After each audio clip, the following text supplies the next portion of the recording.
بسم اللہ الرحمن الرحیم۔ السلام علیکم۔ جماعت ہفتم کی اردو کی کتاب سے سبق نمبر 2 کے لیکچر نمبر 1 کے ساتھ میں آپ کی اردو کی ٹیچر حاضر ہوں۔ آج ہم اپنی اردو کی کتاب سے ایک دلچسپ اور نصیحت آموز سبق کا آغاز کریں گے۔ بچوں، کیا آپ نے اپنی زندگی میں کبھی کسی کی مدد کی ہے؟ کسی ایسے شخص کی مدد کہ جس سے آپ کی جان پہچان نہ ہو؟ مدد کرنے کے بعد آپ نے کبھی سوچا کہ آپ نے اس کی مدد کیوں کی؟ بچوں، آپ کو پتہ ہے اس جذبے کو، اس احساس کو کیا کہتے ہیں؟ جی ہاں، اسے کہتے ہیں ایثار، یعنی دوسروں کے مفاد کو اپنے مفاد پر ترجیح دینے کا عمل، قربانی دینا، غیر معمولی سخاوت اور بخشش۔ تو آج ہم خلیفہ دوم حضرت عمر فاروق کے دور کا ایک سبق آموز واقعہ پڑھیں گے۔ آپ سب اپنی کتاب کا صفحہ نمبر 7 کھولیں، دن اور تاریخ تحریر کریں اور نہایت توجہ اور دھیان سے سنیں۔ دوپہر کے وقت عرب کے تپتے ہوئے ریگستان پر ایک عرب نوجوان اونٹ پر سوار تیزی سے ایک طرف جا رہا تھا۔ وہ اس کوشش میں تھا کہ کوئی نخلستان مل جائے تو وہ گرمی کی اس سخت دوپہر میں آرام کر سکے۔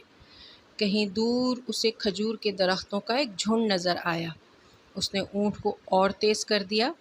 کچھ دیر بعد وہ ایک خوبصورت نخلستان میں پہنچ گیا۔ درختوں کے سائے میں آیا اور اونٹ کو بٹھا کر اس پر سے اترا اور اس کا گھٹنا باندھ دیا۔ چشمے سے ہاتھ منہ دھویا اور پانی پی کر درختوں کے سائے میں لیٹ گیا۔ لیٹتے ہی اس کی آنکھ لگ گئی۔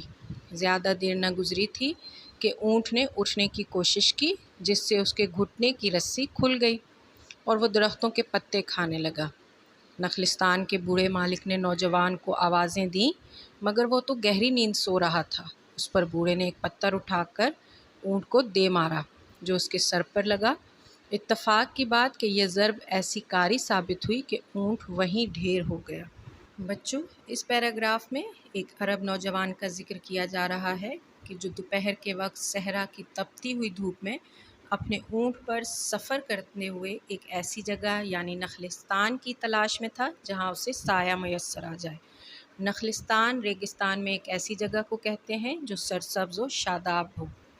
چلتے چلتے اچانک اسے درختوں کا جھنڈ نظر آیا۔ جب وہ وہاں پہنچا، اس نے اپنے اونٹ سے اتر کر ہاتھ منہ دھونے کے بعد پانی پیا اور اونٹ کو درخت سے باندھ دیا۔ نوجوان کے سائے میں لیٹتے ہی اسے نیند آ گئی اور وہ سو گیا۔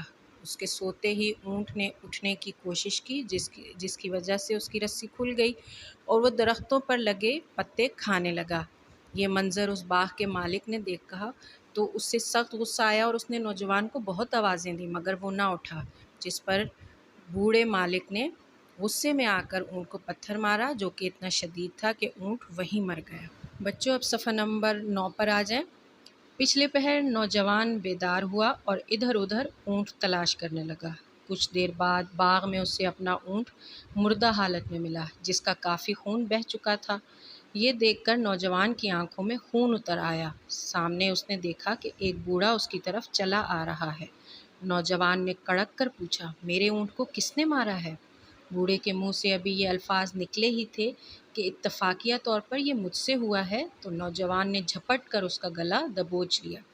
فوراً ہی بوڑھے کا بے جان لاشا زمین پر پڑا تھا۔ نوجوان ابھی حیرت سے بوڑھے کی لاش کو دیکھ ہی رہا تھا کہ پیچھے سے 2 نوجوانوں نے آ کر اس مسافر کو پکڑ لیا۔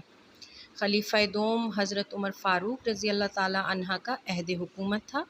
مدینہ اس جگہ سے قریب ہی تھا۔ بوڑھے کے بیٹے نوجوان کو پکڑ کر دربار فاروقی میں لائے اور عرض کیا کہ اس نوجوان نے ہمارے بوڑھے باپ کو بے وجہ ہلاک کر دیا۔ نوجوان نے معذرت کرتے ہوئے اقبال جرم کیا۔ حضرت عمر فاروق نے بوڑھے کو ہلاک کرنے کے جرم میں اسے سزائے موت کا حکم سنایا۔ جب امیر المومنین نے اس نوجوان سے اس کی آخری خواہش دریافت فرمائی تو اس نے عرض کی کہ اے امیر المومنین، نبی اکرم صلی اللہ علیہ وآلہ وسلم کا ارشاد ہے کہ اپنے سر پر قرض لے کر نہ مرو۔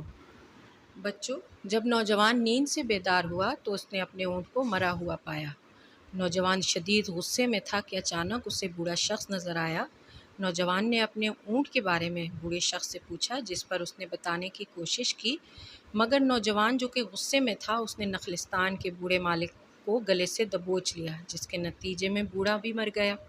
نوجوان ابھی حیرت سے دیکھ ہی رہا تھا کہ یہ کیا ہو گیا ہے کہ بوڑھے شخص کے 2 جوان بیٹے آ گئے اور اس نوجوان کو پکڑ کر حضرت عمر فاروق رضی اللہ تعالیٰ عنہ کے دربار میں لے آئے، جہاں اس شخص نے معذرت قبول کرتے ہوئے اپنے جرم کو قبول کیا، جس پر حضرت عمر رضی اللہ تعالیٰ عنہ نے اسے سزائے موت سنائی۔ مگر نوجوان نے اپنی آخری خواہش کے جواب میں حضرت عمر رضی اللہ تعالیٰ عنہ کو رسول پاک صلی اللہ علیہ وآلہ وسلم کی ایک حدیث سنائی کہ حضور صلی اللہ علیہ وآلہ وسلم نے فرمایا ہے کہ اپنے سر پر کوئی بھی قرض لے کر نہ مرے۔ بچوں، سبق نمبر 1 کا لیکچر نمبر 1 ابھی جاری ہے۔